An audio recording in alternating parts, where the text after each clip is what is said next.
विद्यार्थियों, मैं अंशु शर्मा पुनः नए वीडियो के साथ। आज हम पढ़ेंगे खिलजी वंश और तुगलक वंश। तो खिलजी वंश का संस्थापक है जलालुद्दीन फिरोज खिलजी। यह 70 वर्ष की उम्र में 1290 में शासक बना था। तो इसने 6 साल शासन किया था और इसका भतीजा था अलाउद्दीन खिलजी। इसने क्या किया था, अपने चाचा की हत्या कर दी और 1296 में ये खुद शासक बन गया। इसको सिकंदर सानी की उपाधि मिली, मतलब सिकंदर महान के समान। 1301 में इसने राजस्थान के रणथंभौर और 1303 में चित्तौड़ विजय की थी दोनों। मलिक काफूर ये अलाउद्दीन का सेनापति था जो उससे गुजरात विजय के दौरान मिला था। और दक्षिण भारत में अलाउद्दीन खिलजी ने जितने भी अपने सैन्य अभियान किए थे, इन सारों में इस मलिक काफूर का महत्वपूर्ण योगदान था। तो मलिक काफूर ने जैसे दक्षिण भारत में देवगिरी है, होयसल है, पांड्य राज्य, यहाँ तक इसने आक्रमण किए थे मलिक काफूर ने। उसके अलावा मान लो कई बार तो ये भी कहा जाता है कि इसने रामेश्वर तक ये पहुँच गया था मलिक काफूर। अलाउद्दीन खिलजी ने शासन में कई सुधार किए थे, जिस पे प्रश्न पूछ सकते हैं क्या क्या सुधार किया। दिल्ली में इसने मद्य निषेध यानी शराब का सेवन बंद कर दिया। इसने गुप्तचर प्रणाली का गठन किया था। खालसा भूमि को कृषि योग्य बनाया ताकि और ज़्यादा कर मिल सके।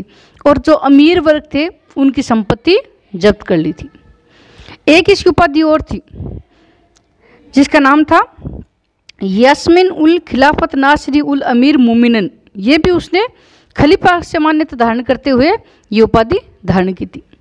ख्वाजा उल फुतुह अमीर खुसरो की किताब है, जिसमें इसको विश्व का सुल्तान और जनता का चरवाहा कहा गया। इसके अलावा जो इम्पोर्टेंट क्वेश्चन पूछते हैं अलाउद्दीन खिलजी के बारे में, वो है बाजार प्रणाली में उसने क्या क्या सुधार किए। तो बाजार प्रणाली में सुधार के लिए उसने कई विभाग बनाए थे, जैसे दीवान रियासत जो व्यापार को नियंत्रण करने वाला था, साहना या दंडाधिकारी जो बाजार का दरोगा था, मुहतसिब नाप तोल का निरीक्षण करता, बरीद मुमलिक गुप्तचर अधिकारी। ये नवीन पद उसने सृजित किए थे अलाउद्दीन खिलजी ने बाजार प्रणाली में सुधार के लिए। इसकी बाजार नियंत्रण प्रणाली बहुत महत्वपूर्ण थी। कालाबाजारी और मुनाफाखोरी पर इसने रोक लगा दी अपने समय में कि कोई भी आवश्यकता से अधिक सामान ना तो इकट्ठा करेगा और ना फिर उन पे अत्यधिक पैसे में बेचेगा। सैनिकों को नगद वेतन देने वाला ये पहला शासक था जिसने सैनिकों को नगद वेतन दिया। और इसने 2 नई चीज़ें और शुरू की थी। एक तो घोड़े दागने की प्रथा। घोड़े दागने की प्रथा मतलब कोई भी ऐसा नहीं है कि आप युद्ध में कोई मरियल टट्टू सा घोड़ा ले आओ। जो घोड़ा युद्ध के लिए सूटेबल बढ़िया है वही घोड़ा लाओगे, और उसको ये दाग के रखता था। और सैनिकों का भी उसने हुलिया लिखना शुरू कर दिया था, यानी उसका फेस लिखा हुआ होता था कि हाँ ये अमुक सैनिक ही है। इसके अलावा उसने अपने कार्यकाल में एक तो अलाई दरवाज़ा बनाया और एक सीरी किले का निर्माण भी उसने करवाया था। उसके बाद अलाउद्दीन खिलजी की है वो मृत्यु हो जाती है। और उसकी मृत्यु के बाद जैसे 1316 में उसकी मृत्यु हुई थी, और उसकी मृत्यु के बाद उसका पुत्र था जिसका नाम था कुतुबुद्दीन मुबारक शाह। ये कुतुबुद्दीन मुबारक शाह ये अलाउद्दीन खिलजी की मृत्यु के बाद 1316 में गद्दी पर बैठा। और उसने क्या किया था, उसके पिता ने जो जितने भी कठोर आदेश निकाले थे उन सारों को रद्द कर दिया था। और उसने खुद ने खलीफा की उपाधि धारण की और एक उपाधि और भी धारण की थी जिसका नाम था उल वासिक विल्ला है। ये उपाधि भी धारण की थी।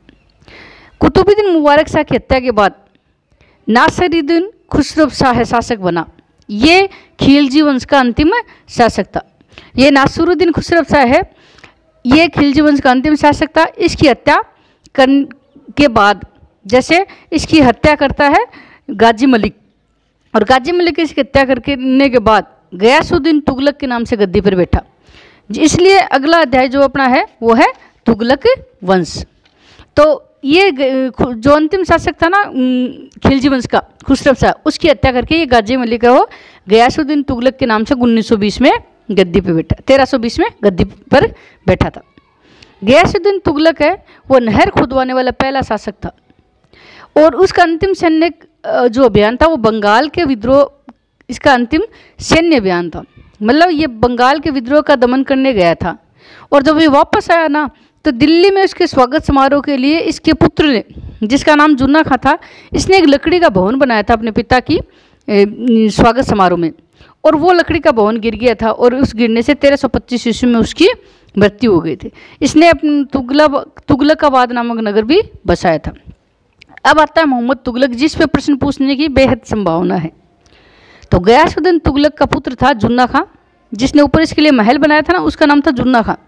ये मोहम्मद तुगलक के नाम से गद्दी पर बैठा था। जुन्ना खां वो मोहम्मद तुगलक के नाम से गद्दी पर बैठा। उसे कई उपनाम दिए। देखो इसके उपनाम के बारे में प्रश्न पूछते हैं कि रक्त का प्यासा कौन सा शासक है, अंतर्विरोधा का मिश्रण किस शासक को कहा जाता है, और पागल बादशाह किस शासक को कहा जाता है। इसको पागल बादशाह इसलिए कहा जाता है कि इसने जो योजनाएं बनाई थी ना वो समय से लागू नहीं की। बाकी सल्तनत काल में जितने भी शासक हुए ना उसमें सबसे पढ़ा लिखा विद्वान यही था, मोहम्मद तुगलक।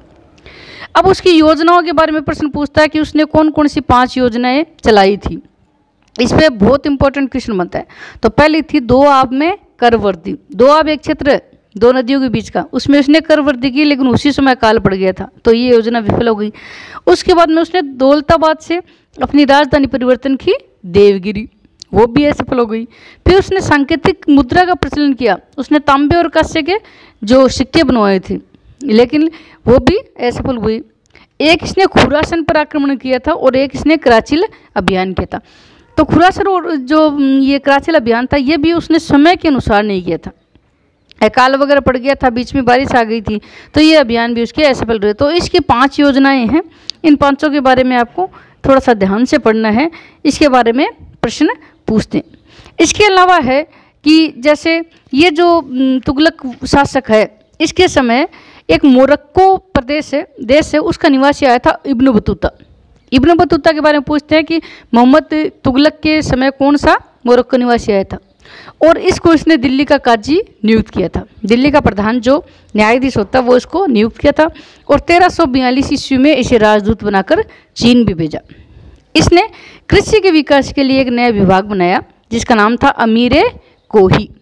इसके बाद 1351 में मोहम्मद तुगलक की मृत्यु हो जाती है। मोहम्मद तुगलक की मृत्यु के बाद इसका चचेरा भाई, चाचा का लड़का है फिरोज शाह तुगलक, वो शासक बना था। तो अब हम फिरोज शाह तुगलक के बारे में पढ़ते हैं। देखो फिरोज शाह तुगलक का पहला काम यह था कि उसने सरकारी जो नौकरी और सेना की नौकरी इनको वंशानुगत बना दिया। मतलब अगर पिता दादा नौकरी में है तो पुत्र को अपने आप नौकरी मिल जाती।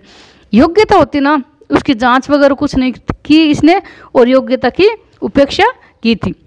योग्यता की जांच करने की प्रणाली का उसने त्याग कर दिया। ठीक है। और इसने कई भवन निर्माण के बारे में पूछते हैं, कौन कौन से नगर बसाए फिरोज शाह तुगलक ने। तो हिसार, फिरोजाबाद, फिरोजपुर और जौनपुर, ये चारों नगर फिरोज शाह तुगलक ने बसाए थे। और टोपरा और मेरठ से जो हमने पढ़े थे ना अशोक स्तंभ, अशोक के कार्यकाल में, तो टोपरा और मेरठ से ये अशोक स्तंभ है, दिल्ली लाने वाला पहला सुल्तान था। ये दिल्ली तो ले आया लेकिन इनको उसमें पढ़ नहीं सके थे, बाद में जेम्स प्रिंसेप ने पढ़े थे। नहरों का निर्माण किया था इसने सिंचाई के लिए। जैसे नहरों के निर्माण में उसने एक तो जैसे हांसी के पास और एक सिरसा के क्षेत्र में पानी को कमी को दूर करने के लिए इसने नहरों की खुदाई की। और एक नहर है वो सतलज नदी से दीपालपुर के पास, और दूसरी यमुना नदी से सिरमौर के पास खुदवाई थी उसने अपने कार्यकाल में। ये क्या कि जैसे अकाल से निपटने के लिए इसने एक ठोस नीति अपनाई थी, जिसलिए उसने क्या है नहरों का निर्माण कराया। अब देखो ब्राह्मणों पर जजिया कर लगाने वाला ये पहला सुल्तान था। इसने ब्राह्मणों पर जजिया कर लगाया, और उसने अपने समय जो 23 से 24 कष्टदायक कर थे वो तो समाप्त कर दिए, और 4 मुख्य कर रखे थे, खम्स, खराज, जजिया और जकात। ये 4 कर उसने रखे थे अपने कार्यकाल में, और 24 के 24 जो कष्टदायक जनता को कष्ट देने वाले कर थे वो बंद कर दिए। दासों की संख्या में वृद्धि करने के लिए उसने दीवान बंदगा नाम से नया विभाग खोला। कहा जाता है कि इसके कार्यकाल में 1,80,000 दास थे इसके पास। दिल्ली में अंगूर और खरबूजों की खेती करने वाला, खेती को प्रोत्साहन देने वाला पहला शासक था फिरोज शाह तुगलक, और उसने अनेक बाग भी लगाए थे खेती को प्रोत्साहन करने के लिए। इसके बाद में 1388 में इसकी मृत्यु हो जाती है। उसकी मृत्यु के बाद जो अंतिम शासक था तुगलक वंश का वो था नासिरुद्दीन तुगलक। और कई बार प्रश्न पूछा जाता है कि भारत में तैमूर ने जो 1398 में आक्रमण किया था वो किसके कार्यकाल में किया था, तो वो किया था नासिरुद्दीन तुगलक के कार्यकाल में किया था, जिसमें तैमूरलंग ने भारत से बहुत सारा खजाना है वो लूट कर ले गया। तो विद्यार्थियों ये था अपना तुगलक वंश और खिलजी वंश। अगले टॉपिक वीडियो में हम श्वेत वंश की चर्चा करेंगे। धन्यवाद।